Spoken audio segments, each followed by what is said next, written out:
Okay, today we're going to combine like terms. Combining like terms leads us into doing our algebraic equations, which is what we're going to be working towards during this unit. So we're going to start with some of the some of the expressions that are on the parts of an expression worksheet that we did in class today. So I'm going to start with the very first one here. The very first one says 2 plus 3a plus 9a. Now, one of the things we need to do is we need to circle all of our terms that are in general, just to make sure we have all of our terms circled. Now, technically, they are separated by our plus signs and our minus signs. In this one, we only have plus signs. So in this expression, how many terms do we have? If you said 3, you would be correct, because I have 2. I have the positive 3a, because this sign winds up going with the term in front of it, excuse me, the term behind it. And again, I have another plus, so this term is going to go, or this sign is going to go with this term here. So I had 3 terms. They were separated by the plus signs or a minus sign, but remember the sign does go with the term to tell us what kind of term it is. Is it positive or is it negative? All right, I'm going to combine the things now that are alike, the things that are the same. So the things I have here the same are my A's. I have 3 A's here, and I have 9 A's here. And they're both positive, so I'm going to combine them, and I would get a total of 12 A's. So now I have 2 plus 12A. And that's all there is to it. I've combined everything that I have the same. I cannot combine the 2 and the 12 because 2 is a constant and 12 is a coefficient. They're different types of things in my expression. I can only combine like things in my expressions. So, for example, we had right above this, we had 3. That is a coefficient for A. And we have 9. It's also a coefficient for another A. Since they're both A's, I can add those up together. If it had been an A and a B, I can't add those because they're different variables and that they're not a like term or a like variable. We could also do another one here. Let's say that we have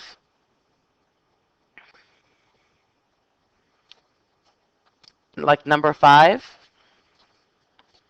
We have negative 3d plus 8 minus d minus 2. And again, this is just off of the parts of an expression worksheet that we did in class today. Again, let me circle the things that are like, all of my like terms. I want to circle, excuse me, not the like ones, I'm going to circle all of my terms. So I'm going to circle my negative 3d. I have a positive 8. I have a negative d. And I have a negative 2. Remember again, the terms are separated by your plus and minus signs. However, those plus and minus signs also go to the term that's behind it. For example, the plus goes with the 8, and the minus went with the d, and another minus with the 2, to make it a negative d and a negative 2. Okay, now I'm going to combine my like terms, the things that are the same. Well, the things that I have the same is I have a negative 3d here, and I have a negative d here. But again, what kind of a d is it? Or how many d's is this one right here? We've got to remember there's a little 1 hiding in front of it. Okay, so basically now it's just like integers. I have a negative 3, and I'm combining with it a negative 1. That means I have a total of negative 4d for that part of it. I'm also going to combine what I have here. I have a positive 8, and I have a minus 2, or a negative 2. If I combine those integers, it's the same as saying 8 minus 2, in which case I get positive 6. So now my expression is negative 4d plus 6.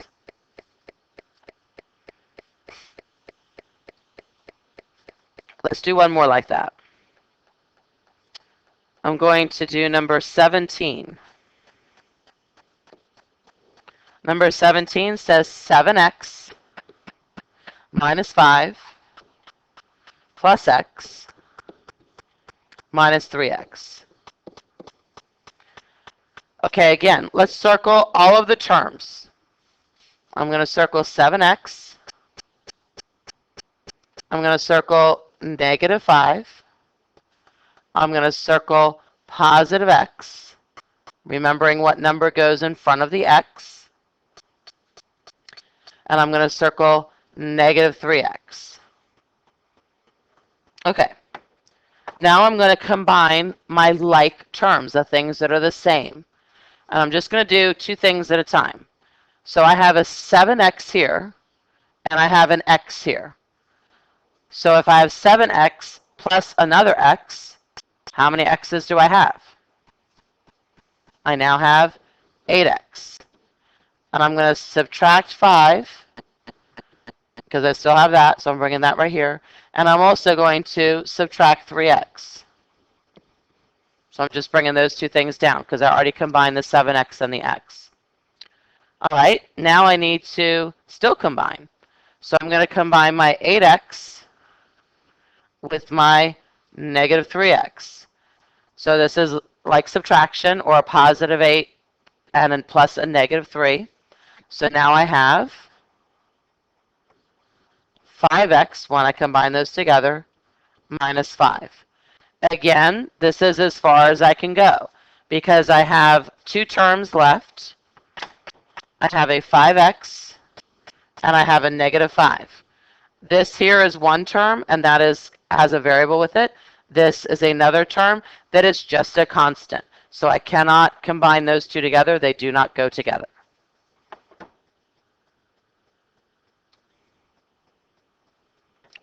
Okay, part of combining like terms has to do with using the distributive property. And this is where it can get just a little tricky. If we have something, for example, like this, 2 parentheses, w plus 8. What I need to do, I cannot add the w and the 8 together. They're not like terms at all, so they cannot go together. I have to distribute the 2 to the numbers inside the parentheses to get rid of my parentheses, because also we know order of operations tells us we have to get rid of parentheses before we do anything else. So in order to do this, I need to distribute the 2 to the w, and I need to distribute the 2 to the positive 8. Now we have to think about what's happening here. The 2 right outside of the parentheses right here means what operation is happening? It means I'm going to multiply. That means 2 times w, and then I'm also distributing the 2 times the positive 8. So now I'm going to go ahead and simplify this by getting rid of the parentheses by doing the distribution. So 2 times w, well, again, I can't really do that multiplication, but I can represent it. 2 times w looks just like that. Remember when we have a letter and a number right smack dab next to each other, like we do here, 2w, that means that we are multiplying those two things together. So I can't actually get an answer, but I can leave it just like that, 2 times w, written as 2w. Now, I'm going to do the 2 times the positive 8. Again, think of my integer that goes together. 2 times positive 8, now I can do that. 2 times 8 is 16. So 2 times positive 8 just means it's a positive 16. And now I've gotten rid of my parentheses, and now I could work further from here. This is all that's required in this one, because now I cannot combine 2w and 16 together. So I've simplified my algebraic expression by getting rid of the parentheses. Let's do another one. Let's say we had something that looked like this. 7 parentheses s minus 7. Okay, again, I need to get rid of my parentheses. That means I need to use distributive property to simplify this expression because I don't want an expression to still have parentheses in it. So I'm going to say 7 times s. 7 times s, I can't really do it, but I can represent that. That's going to be 7s right next to each other because I know when I have a letter and a number right smack dab next to each other, it means I'm multiplying. So I can represent 7 times s as 7s. Now I have to do 7 times -7. Remember, the sign goes with the 7.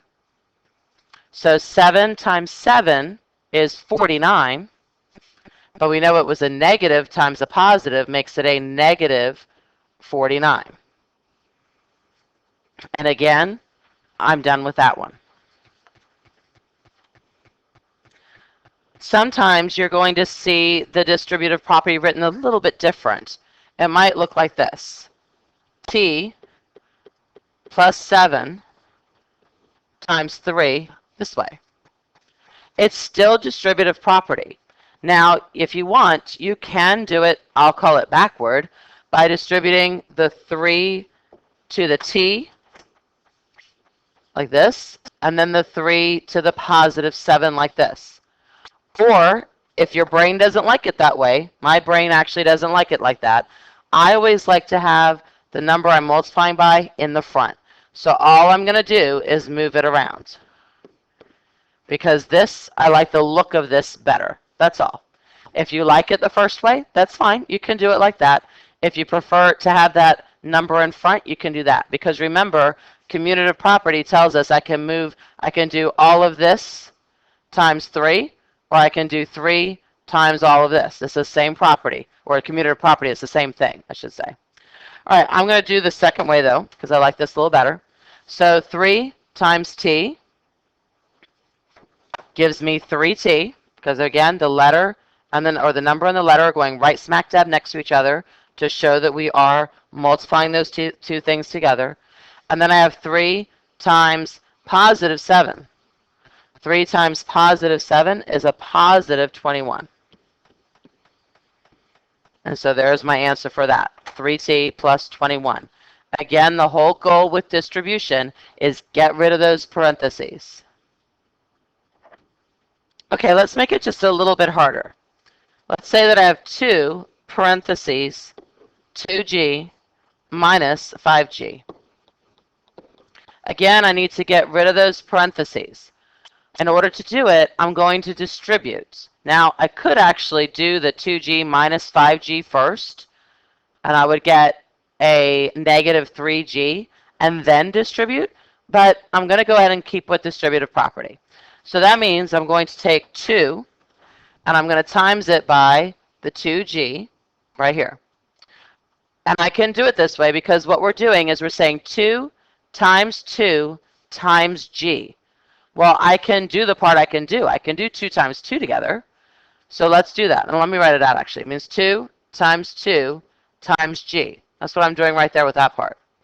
I can do the 2 times 2, so that means I have 4g for the first part.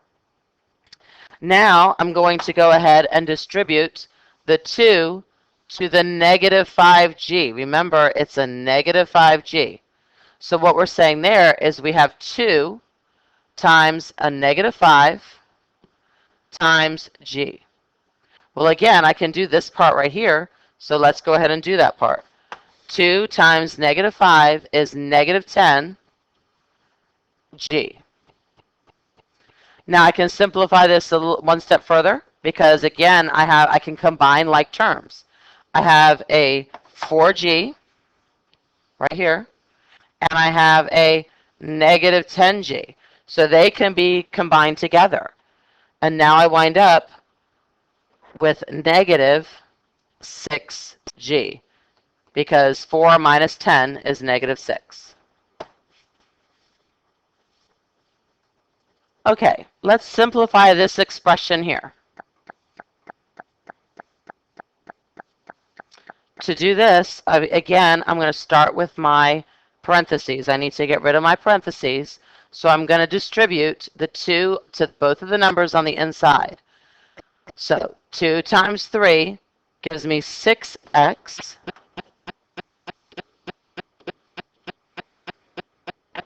And then I have 2 times a positive y. That's going to give me positive 2y, so plus 2y. And all the rest that's on the right, I'm just going to write it down. Minus 4x plus y plus 16. Okay. Now I need to combine my like terms. So I'm going to go ahead and circle all of the terms that I have. And then I'm going to combine the ones that are the same. How many terms are in this on this expression right here on this line? If you said 5, you are correct. We have a 6x.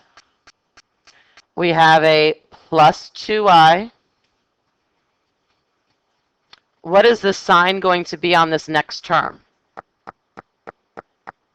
If you said negative, you are correct. It's a negative 4x. Then we have a positive y. What's the coefficient on that y? And then we have a plus 16. What do we call the 16?